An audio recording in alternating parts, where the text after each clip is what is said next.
Hello दोस्तों, नमस्कार। Stock market classes इस चैनल में मैं आप सभी लोगों का दिल से बहुत बहुत स्वागत करता हूं। सो दोस्तों, बहुत सारे लोगों ने रिक्वेस्ट किया था, सर 2020 खत्म हो जाने के बाद 2021 से जुड़ा हुआ एक वीडियो बना दीजिए, मतलब पोर्टफोलियो से रिलेटेड।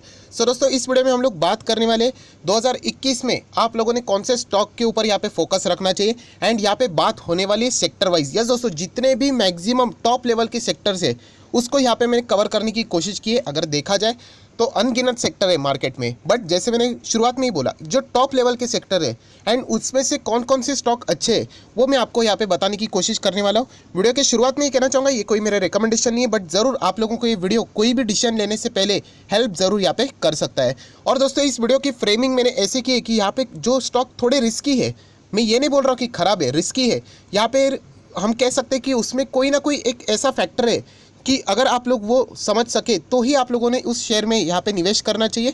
अन्यथा अगर आप चाहो तो बाकी स्टॉक्स के साथ यहाँ पे जा सकते हो। सो एग्जैक्टली मैं क्या बोलने की कोशिश कर रहा हूँ, आप लोगों को जैसे वीडियो स्टार्ट हो जाएगा समझने को आ जाएगा। तो चलिए दोस्तों, फटाफट इस वीडियो को स्टार्ट करते हैं। बट उससे पहले जरूर कहना चाहूँगा, स्टॉक मार्केट क्लासेस इस चैनल में किसी ने भी फर्स्ट टाइम विजिट किया है तो उन्होंने जरूर सब्सक्राइब करके रखना है एंड साथ में बेल आइकन को हिट करके रखना है, तो ऐसे इंटरेस्टिंग वीडियो आप लोगों को यहाँ पे देखने के लिए मिल जाएंगे। तो चलिए दोस्तों, शुरुआत यहाँ पे करेंगे सबसे इंपॉर्टेंट सेक्टर, बैंकिंग सेक्टर। अभी बैंक की बात की तो आप सभी लोगों को पता है बैंक सेक्टर दो हिस्सों में डिवाइड है, एक पब्लिक बैंक एंड एक प्राइवेट बैंक। शुरुआत तो प्राइवेट बैंक से ही होने वाली है एंड प्राइवेट बैंक में आप सभी लोगों को पता है, मैं हमेशा आप लोगों को 5 बैंक यहाँ पे बताता हूँ।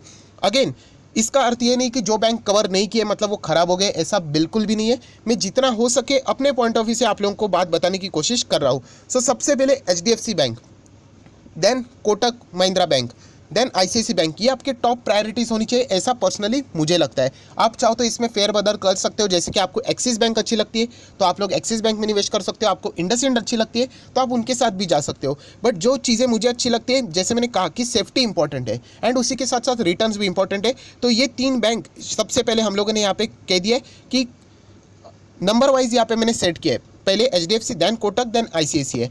अगर आपको यहाँ पे रिस्क लेना है तो आप जरूर यहाँ पे फेडरल बैंक के साथ भी जा सकते हो, बट जैसे मैंने कहा लाल अक्षर है, मतलब रिस्क जरूर है।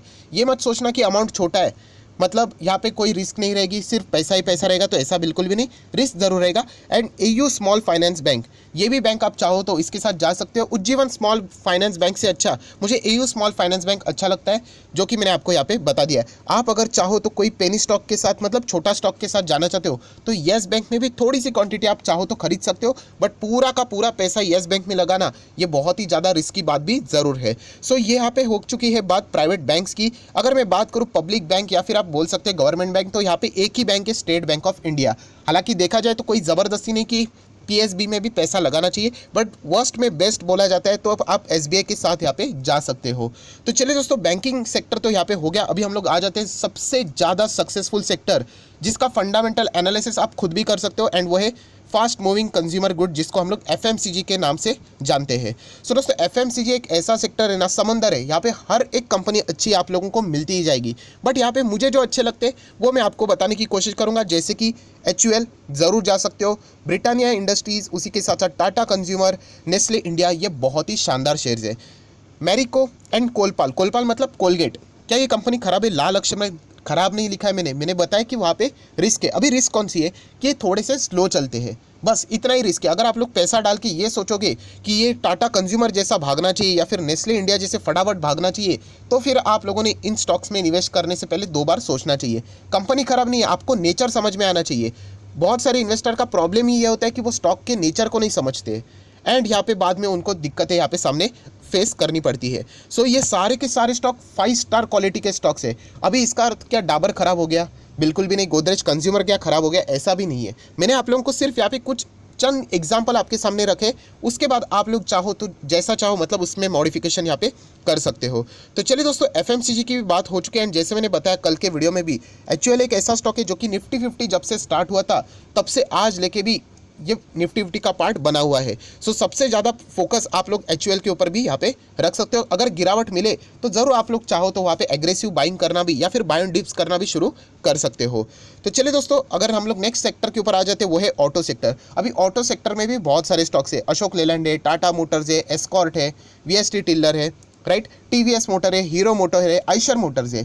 पर मैंने सिर्फ एक ही स्टॉक को यहाँ पे आपके लिए रखा है एंड वो है बजाज ऑटो। अगेन कहना चाहूँगा कुछ एडवांटेजेस है, जैसे कि ये भी निफ्टी फिफ्टी जैसे पैदा हुआ है, मतलब लगभग 20 साल से निफ्टी फिफ्टी का पार्ट बना हुआ है, आज तक है, प्लस ये डेट फ्री स्टॉक है एंड बजाज ग्रुप का है। तो इसीलिए मैंने आप लोगों के सामने ये स्टॉक रखा है, जो कि अभी इंडिया का सेकेंड लार्जेस्ट सबसे बड़ा व्हीकल से रिलेटेड यहाँ पे कंपनी बन चुका है। नंबर 1 मारुति है, तो अभी मारुति खराब नहीं हो गई अगर मैंने यहाँ पे कवर नहीं किया, but Bajaj auto comparatively according to me मुझे यहाँ पे थोड़ा ज़्यादा पसंद आता है। एंड आप सभी लोगों को पता है मेरा जो दूसरा चैनल है SMKC करके, उसमें भी आप लोगों ने देखा होगा, मैं जो स्टॉक्स बताता हूँ उसी में ही रिपीटेशन आप लोगों को देखने को मिलते हैं, क्योंकि बार बार यहाँ पे जो चेंजेस अगर मैं आपको करते रहूँगा तो फिर बोलते हैं ना वो बात बदलने जैसी होती है। सो हम लोग जरूर कह सकते हैं इन स्टॉक्स के साथ अगर आप रहोगे तो आप लोगों को भी ये स्टॉक अच्छे खासे रिटर्न जरूर दे पाएंगे। एंड ऑटो सेक्टर जब पिछले 2 साल से स्ट्रगल कर रहा है, उसमें बजाज ऑटो आज तक अच्छा परफॉर्मेंस दे रहा है। सो हम लोग जरूर कह सकते हैं एक एडवांटेज वाली पोजीशन है, तो जरूर आप ऑटो सेक्टर में बजाज ऑटो का विचार कर सकते हो। देन अगर हम लोग यहाँ पे आ जाते हैं फाइनेंस सेक्टर, अभी बैंकिंग सेक्टर भी फाइनेंस में ही है, बट हम लोग NBFC की बात करेंगे। सो यहाँ पे तीनों के तीनों स्टॉक A1 क्वालिटी के, HDFC limited, Bajaj finance, Muthoot finance, बहुत ही शानदार शेयर है। अगर आपके पास ये शेयर रहेंगे, मुझे नहीं लगता कि आपको कोई तकलीफ यहाँ पे फ्यूचर में आ सकती है। बहुत सारे लोग पूछते हैं सर अगर कोई फ्रॉड हो गया तो इंटरनल, देखिए फ्रॉड होना ये तो हमारे हाथ में नहीं है। हम लोग जितना बोलते हैं ना एक कैपेसिटी होती है उतना हम लोग यहाँ पे प्रेडिक्ट कर सकते हैं, राइट। बट कभी कभी ऐसे फ्रॉड्स हो जाते हैं जो कि हम लोग कभी बोल भी नहीं सकते। सो वो तो रिस्क हमेशा बाजार में रहेगा, मैं आपको झूठी तसल्ली यहाँ पे देना नहीं चाहूँगा। पर ज़रूर हम लोग कह सकते हैं कि ये टॉप क्वालिटीज़ वाले कंपनीज है एंड इनमें फ्रॉड होने के चांसेस बहुत ही कम है। इनमें क्या जितने भी आप लोगों को मैं दिखाना हो वहाँ पे चांसेस बहुत ही कम है। ये कंपनियाँ 10-20 साल से अपना बिजनेस यहाँ पे कर रही है। सो जरूर कह सकते हैं तीनों के तीनों लार्ज कैप स्टॉक है एंड बहुत ही अच्छे स्टॉक है। अभी फाइनेंस की बात करें तो इंश्योरेंस भी उसमें ही आते हैं। ये पाँचों के पाँचों स्टॉक बहुत बढ़िया, आपको जो अच्छा लगता है आप लोग यहाँ पे इसके साथ कंटिन्यू यहाँ पे कर सकते हैं। SBI लाइफ हो, HDFC लाइफ हो, ICICI प्रूडेंशियल लाइफ हो, बजाज फिंसर्व हो या फिर ICICI लोम्बार्ड हो, ये बहुत ही शानदार स्टॉक्स है। एंड फिर भी अगर आपको किस मतलब एग्रेसिवली किधर जाना है, सो मुझे ऐसा लगता है कि आप लोग यहाँ पे SBI life and HDFC life में यहाँ पे जा सकते हो। सबसे ज़्यादा अगर कोई रहेगा तो HDFC लाइफ के लिए आप लोग यहाँ पे देख सकते हो, बड़ा नाम है, निफ्टी फिफ्टी में हाल ही में एंटर किया है एंड थोड़ा सा फास्ट भी यहाँ पे चल सकता है। सो इंश्योरेंस सेक्टर में ये पांचों बेस्ट है, जो अच्छा लगे आप लोग आगे बढ़ सकते हो। देन दोस्तों यहाँ पे देख सकते हो लाल लाल अक्षर देखने को मिल रहा है, मतलब रिस्क, पूरा सेक्टर ही रिस्क में चल रहा है। रियल्टी सेक्टर या फिर आप इंफ्रा सेक्टर भी बोल सकते हो। अभी यहाँ पे अगर आपको जाना ही है तो Larsen and Toubro, Godrej properties and Oberoi realities, ये 3 ही स्टॉक ऐसे हैं जो कि हम लोग कह सकते हैं वर्स्ट में बेस्ट है। तो बाकी स्टॉक्स भी है जैसे कि प्रेस्टीज है, फोनिक्स है, शोभा बिल्डर्स भी है, राइट। बहुत सारे स्टॉक्स आपको मिलेंगे, बट ये 3 स्टॉक हम लोग कह सकते हैं कि एटलीस्ट आपको कम डैमेज मिलेंगे। एंड आपको अगर सेक्टर में लगाना भी है किसी इसमें, तो उसमें टॉप यही सेक्टर वाले स्टॉक मुझे यहाँ पे लगते हैं। मैं फंडामेंटल्स की बात कर रहा हूँ, सिर्फ रिटर्न्स की नहीं, क्योंकि रिटर्न के मामले में अगर अभी का बाजार देखने जाए तो हर स्टॉक में आप लोगों को पैसा देखने को मिल रहा है। सो ज़रूर आप लोग इस सेक्टर के ऊपर भी स्टडी कर सकते हो।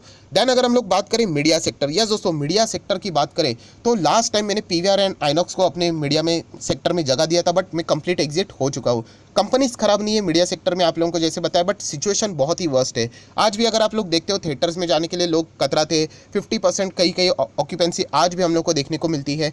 उसी के साथ साथ OTP प्लेटफॉर्म मतलब अमेजॉन, उसी के साथ साथ अमेजॉन प्राइम मतलब सोनी जैसे आप लोगों को जो वेब सीरीज़ आप लोगों ने जैसे देखी थी, वो प्लेटफॉर्म के ऊपर जो कंटेंट आ रहा है वो लोगों को बहुत ज़्यादा पसंद है। सो इसी के चलते हम लोग कह सकते हैं मीडिया सेक्टर के ऊपर बहुत ही बुरा प्रभाव यहाँ पे पड़ चुका है। तो इसलिए 2021 के लिए मुझे नहीं लगता कोई भी मीडिया स्टॉक आप लोगों के लिए यहाँ पे अच्छा रहेगा। सो ज़रूर आप चाहो तो अपने पोर्टफोलियो में ऐड कर सकते हो, बट अकॉर्डिंग टू मी मुझे ऐसा लगता है कि यहाँ पे रिस्क बहुत ही ज़्यादा है। देन अगर हम लोग बात करें मेटल सेक्टर, मेटल एक ऐसा सेक्टर है जहाँ पे मैं ज़्यादा फोकस नहीं रखता हूँ। इंटरनेशनल न्यूज़ बहुत ज़्यादा कवर करने पड़ेंगे and specifically trade war. Yes दोस्तों, अमेरिका एंड चाइना, इन दोनों में से किसी का भी दिमाग घुमा तो वो सीधा ट्रेड वॉर की धमकियाँ एक दूसरे को देते रहते हैं। एंड अगर वो होता है तो सबसे ज़्यादा मेटल स्टॉक्स ही हम लोग को पिटते हुए देखने को मिलते हैं। उसी के साथ साथ अगर यहाँ पे मैं बात करूँ डॉलर, आप सभी लोग पता है जब भी डॉलर यहाँ पे जितना स्ट्रांग होता है उतना ही मेटल सेक्टर को यहाँ पे प्रॉब्लम होती है, क्योंकि हम लोग ज़्यादा से ज़्यादा मेटल्स यहाँ पे इंपोर्ट करते हैं। अभी इंपोर्ट करेंगे, डॉलर 70 चल रहा है तो 70 रुपया, मतलब $1 70 पे चल रहा है तो 70 देना पड़ेगा। अगर डॉलर महंगा हो गया 75 हो गया तो उसी क्वांटिटी के लिए 75 देना पड़ेगा, देन 80 देना पड़ेगा। तो इसीलिए हम लोग कह सकते हैं मेटल सेक्टर में निवेश करने से पहले आप लोगों ने थोड़ा विचार करना चाहिए, या फिर अगर आप चाहो तो टॉप क्वालिटी वाले जो मेटल शेयर्स है उसके साथ आप जा सकते हो। आप चाहो तो मुझे कमेंट सेक्शन में अपनी भी राय यहाँ पे पेश कर सकते हो। देन दोस्तों अगर हम लोग बात करें केमिकल, ये सबसे बेस्ट स्टॉक मतलब बोलते हैं ना सेक्टर है। पर यहाँ पे समझने के लिए थोड़ी सी दिक्कत होती है, तो इसलिए टॉप क्वालिटी वाले केमिकल स्टॉक्स के साथ जाना चाहिए। ये जो मैंने आपको 5 स्टॉक्स दिखा है ना, वो जस्टिफाइबल नहीं है, क्योंकि केमिकल सेक्टर में इतने शेयर्स है ना दोस्तों, इतने शेयर्स है ना, 10 से 12 शेयर्स आपको मिल जाएंगे। अभी जैसे मैं बात करूँ, पीडीलाइट के साथ आप जा सकते हो, डेफ फ्री है, आरती इंडस्ट्री भी है, अतुल लिमिटेड भी डेफ फ्री है, नवीन फ्लोरिन डेफ फ्री है, दीपक नाइट्रेट भी बहुत ही शानदार है, बट कुछ स्टॉक कैसे थोड़े रिस्की है। उसी के साथ साथ पीआई इंडस्ट्री है। अरे जितने बोल दूं ना उतना कम है, पूरा मतलब बोलते हैं ना 1 घंटा वीडियो चलेगा सिर्फ केमिकल्स के ऊपर। सो जरूर कहना चाहूँगा, अगर आप केमिकल्स में जाते हो तो टॉप क्वालिटी के शेयर्स के साथ यहाँ पे जा सकते हो। जो लाल वाले शेयर है, इसका अर्थ ये नहीं वो खराब है, बट वो मिड कैप क्वालिटी के, हम लोग ऐसा बोल सकते हैं, थोड़ा सा रिस्क वहाँ पे ज़्यादा है, इतना ही सिर्फ डिफरेंस है। सो जरूर आप लोग इन स्टॉक्स में जाने से पहले यहाँ पे 10 बार स्टडी जरूर करना। ये स्टॉक्स बहुत ही क्वालिटी वाले स्टॉक्स है। देन आईटी सेक्टर, अभी इसके बारे में भी क्या बताएं, पूरा 2020 इन्होंने ही धूम मचाई है एंड 21 में भी यही धूम मचाएंगे। So TCS, Infosys, Wipro, HCL Tech, Tech Mahindra, Infoedge, LTTS, LNT Infotech, Right Technologies, ये सारे स्टॉक बढ़िया है। अभी यहाँ पे मार्क किसको किया है मैंने, तो देख लेना, इन्फोसिस को भी धीमे से मार्क किया है। क्यों किया है? क्योंकि 2 बार इनके ऊपर आरोप लगे थे कॉर्पोरेट गवर्नेंस से। हालांकि दोनों बार कंपनी ही जीती थी, बट स्टिल जब स्टॉक गिरा था तो उस वक्त हिम्मत नहीं थी, बहुत सारे लोगों ने लॉस में बेच दिया। 500 रुपये में बेचे हुए लोग हैं इन्फोसिस को, सोच लेना आज स्टॉक कहाँ पे देखो। सो इसलिए कहना चाहूँगा, अगर आप में हिम्मत नहीं तो इन्फोसिस में निवेश करने से पहले थोड़ा सा विचार करो। विप्रो क्या खराब है, लाल अक्षर है मतलब नहीं, स्लो चलता है। आप एक्सपेक्टेशन रखोगे कि ये वीरेंद्र सहवाग जैसी बैटिंग करेगा, फटाफट 6-4 मारेगा, सो ऐसा नहीं है, धीमे धीमे चलने वाला स्टॉक्स है, राइट। मतलब बोलते हैं ना वो पुजारा, अजिंक्य रानी कैसे खेलते क्रिकेट में, एग्जाम्पल दे रहा हूँ। सो मारना है सबको, सेंचुरी मारना है, बट धीमे धीमे खेलते हैं, 1-2 वाले प्लेयर है। इन्फोएज, ये भी कंपनी खराब नहीं है, बट यहाँ पे वॉलेटिलिटी कभी कभी ज़्यादा देखने को मिलती है। बाकी स्टॉक बहुत ही अच्छे हैं, जो भी स्टॉक अगर आप चाहो तो यहाँ पे चल सकते हो। डेफ फ्री अगर सिलेक्ट करते हो तो और भी बढ़िया है। देन पेंट सेक्टर की बात करें तो दोस्तों यहाँ पे सारे स्टॉक बढ़िया है। पेंट सेक्टर में हार्डली 4-5 स्टॉक ही आते हैं, बट उसमें से भी अगर आपको किसी के साथ जाना है तो मैं तो पहले एशियन पेंट कुछ चूज़ करूँगा, निफ्टी 50 वाला, एंड देन बर्जर पेंट। दोनों के दोनों स्टॉक्स कमाल स्टॉक्स है, सो आप जरूर इनके साथ यहाँ पे जा सकते हो। क्या नेरोलैक, एक्सो नोबेल, क्या ये खराब हो गए? ऐसा बिल्कुल भी नहीं है, आप उनके साथ भी जा सकते हो। देन रिटेल सेक्टर, यस दोस्तों, अगर मैं रिटेल की बात करूं तो डी मार्ट है, टाटा का ट्रेंड है, ये भी बहुत बढ़िया है। थोड़ा रिस्क लेना चाहते हो, V Mart and India Mart, इन दोनों स्टॉक के साथ भी आप लोग जा सकते हो। हर एक की अपनी अपनी रिस्क टेकिंग एबिलिटी अलग होती है, इसलिए मैंने आप लोगों को ये सारी चीज़ें यहाँ पे बता दी है। सो ये चारों के चारों स्टॉक अगर देखे जाए तो ये भी गजब के स्टॉक है। आप चाहो तो यहाँ पे सभी स्टॉक्स को बहुत ही डिटेल से स्टडी कर सकते हो। देन फुटवेयर की बात करें तो जूता चप्पल वाले स्टॉक है, वहाँ पर भी कॉम्पिटिशन बहुत लिमिटेड है। सो बाटा एंड रिलैक्सो, इनमें ही निवेश अगर आप करोगे तो ज़रूर आप लोगों को लंबी अवधि के लिए अच्छा खासा यहाँ पे रिटर्न मिल सकता है। अगेन कहना चाहूँगा, बाटा नंबर 1 है, उसके बाद रिलैक्सो आता है, एंड दोनों के दोनों कमाल के स्टॉक्स है। तो जरूर अगर आप निवेश करना चाहते हो तो इनके बारे में विचार कर सकते हो। देन सबसे बड़ा सेक्टर फार्मा सेक्टर, अभी फार्मा सेक्टर ऐसा हो चुका है कि हर एक स्टॉक फार्मा वाला भाग चुका है, बट इसमें भी मुझे जो अच्छे लगते हैं वो मैंने आपके सामने रखे हैं। ये अगर देखा जाए तो ये मेरे कोर पोर्टफोलियो के 5 स्टॉक्स है, PGHL, doctor Lal path lab, Abbott India, Pfizer, Divi's laboratories, and उसी के साथ साथ बाकी 2 स्टॉक्स तो यहाँ पे आप सभी लोगों को पता है वैक्सीन से रिलेटेड यहाँ पे मैंने ऐड किए हुए हैं, जो कि आप सभी लोगों को मैंने बताया है। अभी लाल अक्षर क्या बताता है, पीजीएचएल रिस्की है, आप सभी लोगों को पता है। लास्ट टाइम भी मैंने पोर्टफोलियो बनाया था, पीजीएचएल के बारे में सेम बातें बताई थी। बाकी स्टॉक्स आप लोगों के सामने है। एस्ट्राजेन की भी अगर बात करूँ तो यहाँ पे वैक्सीन से रिलेटेड ये स्टॉक बहुत ही ज़्यादा भागते हुए देखने को यहाँ पे मिल रहा है। सो थोड़ा वैक्सीन अगर न्यूज़ इनके अगेंस्ट जाती है तो शायद से यहाँ पे गिरावट आते हुए हम लोग को देखने को मिल सकती है। इसका अर्थ ये नहीं है कि स्टॉक खराब है, स्टॉक बहुत ही क्वालिटी वाला है, आप ज़रूर इनके साथ जा सकते हो। डेफ फ्री वाला स्टॉक है अगर मैं एस्ट्राजेन की भी बात करूँ तो। सो दोस्तों, फार्मा सेक्टर के भी स्टॉक आपके सामने यहाँ पे मैंने रख दिए हैं। सो दोस्तों, आप सभी लोगों को पता है यहाँ पे अलग अलग सेक्टर के स्टॉक है, बट हर एक सेक्टर को अगर मैं कवर करने जाऊँ तो ये वीडियो बहुत लंबा हो जाएगा। अभी अदर स्टॉक्स मतलब रिलायंस को मैंने कवर नहीं किया है, टाइटन, एसआरएफ, या फिर अगर मैं बात करूँ HDFC, AMC, Whirlpool, IRCTC, RVNL, Havells, astral poly, क्या ये स्टॉक्स खराब है? ये बिल्कुल भी नहीं। जैसे मैंने कहा ना, इतने लंबे लंबे सेक्टर्स है ना, शुगर सेक्टर भी आता है, राइट, उसी के साथ साथ एल्कोहल का भी सेक्टर आता है, सिगारेट का भी सेक्टर आता है, बहुत सारे सेक्टर आपको मिलेंगे। सो ये आपके ऊपर है कि आपको कौन से स्टॉक पसंद है, बट मेन कोर सेक्टर मैंने मैक्सिमम यहाँ पे कवर किए, एंड उसके बारे में स्टॉक्स मैंने आपको बता दिए। अभी यहाँ पे भी अगर मैं बात करूँ एस्ट्रल पॉली, ये भी बहुत ही ज़बरदस्त स्टॉक है। आरवीएनएल भी अच्छा स्टॉक है, बट अमाउंट स्लो छोटा है। इसका अर्थ ये नहीं कि डायरेक्टली निवेश कर दो, क्योंकि यहाँ पे ओएफएस के भी चांसेस बहुत ज़्यादा बढ़ रहे हैं। सो इसलिए वो स्टार मार्क के मैंने आपको अलर्ट यहाँ पे कर दिया। अभी हेवल्स इंडिया क्या गजब का स्टॉक है। अभी रिलायंस, टाइटन, गजब के स्टॉक्स है। राइट। तो इन स्टॉक्स के साथ भी आप लोग अगर हो तो ज़रूर कंटिन्यू यहाँ पे कर सकते हो। मेरे इस वीडियो को कंप्लीट मत समझ लेना सर आपने वो वाला स्टॉक यहाँ पे लिखा ही नहीं, मतलब वो क्या हम लोग निकल जाए। सो ऐसा बिल्कुल भी नहीं करना है।